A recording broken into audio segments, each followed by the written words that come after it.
मैं शहर में पहुंचकर अपना मूड ठीक करने के लिए एक पार्क में जाकर बैठ गया।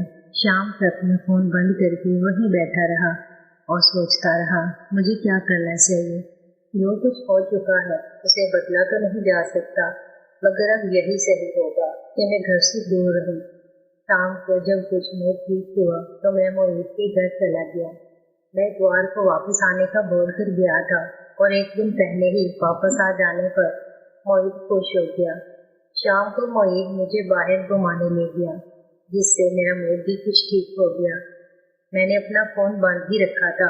मैं जानता था सब मुझे फोन जरूर करेंगे और मुझे वापस आने को मजबूर करेंगे। मायरा मामी और दीबा मामी कोई न कोई बहाना बना ही लेंगी। रात यूं ही गुजर गई और मैं खुद को समझा बुझाकर सो गया। सुबह में रूटीन से कॉलेज ग्राउंड में एक्सरसाइज करके जब वापस आया तो आज फिर से आंटी योगा करते हुए नजर आई। आज उन्होंने स्किन टाइट ट्राउजर और टी शर्ट पहनी हुई थी। आंटी तुम आ गए शेरू, आओ इधर मेरी मदद करो जरा। मैं आंटी के पास गया। मुझे लगा अब तो अंकल घर पर ही हैं, तो आंटी ऐसा कुछ नहीं करेंगी। आंटी मेरे सामने पीठ करके खड़ी हो गई। आंटी शेरू तुम मेरी कमर को पकड़ कर रखना, मैं अपने पाँव को छूने के लिए झुकूंगी, कहीं गिरा न देना। मैंने आंटी की कमर को दोनों हाथों से थाम लिया और आंटी झुकने लगी। मैं आंटी से थोड़ा फासला बनाकर खड़ा था, मगर जैसे ही आंटी आगे को पूरी झुकी वो गिरने को हुई और मैं उन्हें बचाने के चक्कर में कब उनके साथ लग गया मुझे पता ही नहीं चला। आंटी आउच, ध्यान से पकड़ो ना, अभी मैं गिर जाती हूँ। अब ऐसे ही पकड़ कर रखना। आंटी फिर से सीधी हुई और दोबारा झुकने लगी। मैं आंटी के साथ चिपका हुआ था। झुकने की वजह से आंटी के बस्ते का दबाव मेरे बादशाह सलामत पर बढ़ता जा रहा था। बादशाह की नींद टूट गई और वो उसकी खुशबू को ढूंढते हुए उठ गया। हम दोनों एक दूसरे की आंखों में देख रहे थे और मैं आंटी के जाल में फंसता जा रहा था। मैं आंटी पर झुकता गया। मुझे आंटी की टांगें पकड़नी थी। आंटी ने मेरे हाथ पकड़ लिए और मुझे अपने ऊपर झुकाती गई। मैंने दोनों हाथ आंटी के सार के दाएं बाएं रख लिए और खुद आंटी के ऊपर आ गया। मैं अब भी आंटी की आंखों में ही देख रहा था। ना वो कुछ बोल रही थी ना मैं। पता नहीं आंटी की आंखों में क्या जादू था। मैं खुद को रोक नहीं पा रहा था। तभी किसी के आने की हलचल हुई और मैं जैसे नींद से जागा और जल्दी से उठ गया। मैं जल्दी से अपने कमरे में घुस गया। मैंने जल्दी से कपड़े निकाले और बाथरूम में घुस गया नहाने के लिए। जब मैं तैयार होकर नीचे आया तो अंकल डाइनिंग टेबल पर ही थे। आंटी ने भी कपड़े चेंज कर लिए थे। आंटी मेरे लिए जूस ले आई। वो लगातार मेरी आंखों में ही देख रही थी और मैं बार बार उनसे नजरें बचा रहा था। थोड़ी देर में मोहित भी आ गया और हम नाश्ता करके कॉलेज को निकल गए। कॉलेज में आते मैंने अपना मोबाइल ऑन कर लिया और ढेर सारे SMS आ गए, जिसमें सबकी कॉल्स की मैसेजेस थे। हम अपने लेक्चर लगाने लगे। आज मीना मैडम बड़े प्यार से मुस्कुराकर मुझे देख रही थी। उनकी आंखों में खुशी देखकर मुझे भी अच्छा लगा। प्री लेक्चर में जब हम कैंटीन में बैठे थे तो मनाहिल भी कैंटीन में आ गई। मोहित, मनाहिल तुम यहाँ? मनाहिल, लेक्चर फ्री था तो सोचा कैंटीन चलती हूँ। तुम लोग यहीं पर तो मिलती हो हमेशा। फिर लेक्चर फ्री था तो मैं इनको भी ले आती। मनाहिल, वो तो बस किताबों में घुसी रहती है, पता नहीं कैसे इतना पढ़ लेती है। अभी भी लाइब्रेरी में गई है। मैंने तो कहा था कैंटीन में चलने को, मगर उसने कहा कि उसे पढ़ना है।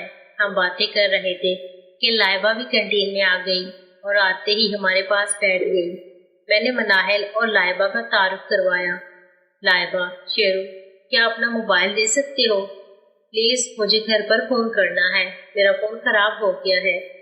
मैंने अपना मोबाइल लाइबा को दे दिया और वो कॉल करने के लिए बाहर चली गई। मनाहिल, ये क्या सीन है? क्या ये तुम्हारी गर्लफ्रेंड है? फिर अरे नहीं नहीं, ऐसी कोई बात नहीं, ये तो सीनियर है।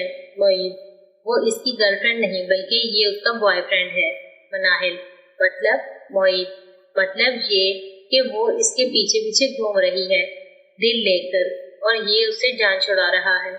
मनाहिल, देखने में तो अच्छी है, फिर बना लो ना गर्लफ्रेंड, तुम्हारा क्या जाता है? शेरू, मुझे इस प्यार व्यार में कोई इंटरेस्ट नहीं। میں یہاں پڑھنے آیا ہوں، بس ان فالتو چکروں میں میں نہیں پڑھنے والا۔ ہم تینوں ایسے ہی کافی دیر باتیں کرتے رہے اور چائے ناشتہ بھی کیا۔ لیکچر کی بیل بجنے والی تھی مگر لائبہ ابھی تک نہیں آئی تھی۔ شیرو، یہ لائبہ ابھی تک نہیں آئی؟ لیکچر شروع ہونے والا ہے، تبھی لائبہ بھی آ گئی۔ موعد، لو تیرے دل کی آواز سن لی تیری لیلا نے۔ مناہل اور موعد ہنسنے لگے۔ میں نے آنکھیں نکال کر موعد کو دیکھا۔ لائبہ، تھینکس شیرو، یہ لو اپنا فون۔ ہم لیکچر کا بول کر جلدی سے کینٹین سے باہر نکل گئے، کہیں پھر سے لائبہ پیچھے نہ پڑ جائے۔ سب لیکچرز ختم ہونے کے بعد میں اور موعد سائنس بلاک میں گئے۔ میرے، کیسے ہو شیرو؟ تم کہاں چلے گئے تھے کل؟ میں امی کے ساتھ ماما کے گھر گئی تھی مگر تم نہیں تھے۔ شیرو، وہ مجھے ایک ضروری کام آن پڑا تھا۔ شیرو کا فون آیا تھا۔ میری، اوہ اچھا، ویسے تھینکس اس دن کے لیے۔ شیرو، آپ کتنی بار تھینکس بولو گی؟ مجھے اچھا نہیں لگتا۔ کیا تم مجھے غیر سمجھتی ہو؟ میری اس بات سے مسکرا اٹھی اور شرم سے سر جھکا لیا۔ راہیلہ باجی، کیا باتیں ہو رہی ہیں اور کس بات کا تھینکس میرین؟ وہ باجی کچھ لڑکے مجھے تنگ کرتے تھے۔ اس دن جب ماما مامی گھر آئے تھے، اس دن میں شیرو کے ساتھ بازار جا رہی تھی تو انہوں نے مجھے کمنٹ کیا۔ شیرو نے پھر ان لوگوں کو میں نے ان لوگوں کو پھر پیار سے سمجھا دیا تھا۔ میرین، کیا انہوں نے پھر سے تنگ کیا تمہیں؟ میرین میری بات کا مطلب سمجھ گئی کہ راہیلہ باجی کے سامنے لڑائی کا ذکر نہ کیا جائے۔ میرین، ہاں وہ اچھی طرح سمجھ گئے اور انہوں نے مجھ سے معافی بھی مانگی، اسی لیے تو میں تھینکس کہہ رہی تھی۔ راہیلہ باجی، واہ یہ تو اچھی بات ہے، لگتا ہے شیرو اچھی طرح سمجھا لیتا ہے سب کو۔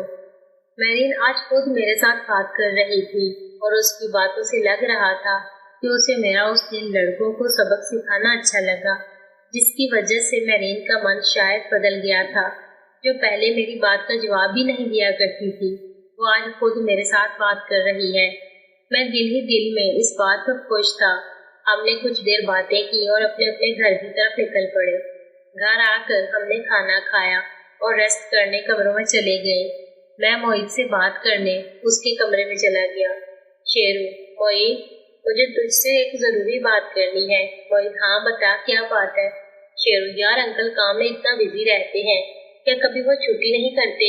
موعد، اب یار اپنے کام میں یہی تو مشکل ہوتی ہے، نوکری کرنے والے لوگ تو ہفتے بعد ایک چھٹی کرتے ہیں مگر جس کا کام اپنا ہوتا ہے وہ چاہ کر بھی چھٹی نہیں کر پاتا۔ پاپا کام کو آگے بڑھانے میں اتنی محنت کر رہی ہے کہ وہ چھٹی کر ہی نہیں پاتے، اکیلے ہیں نا، بس اسی لیے۔ شیرو، یار تم نے کبھی یہ نہیں سوچا کہ آنٹی کو بھی انکل کا ساتھ چاہیے ہوتا ہے؟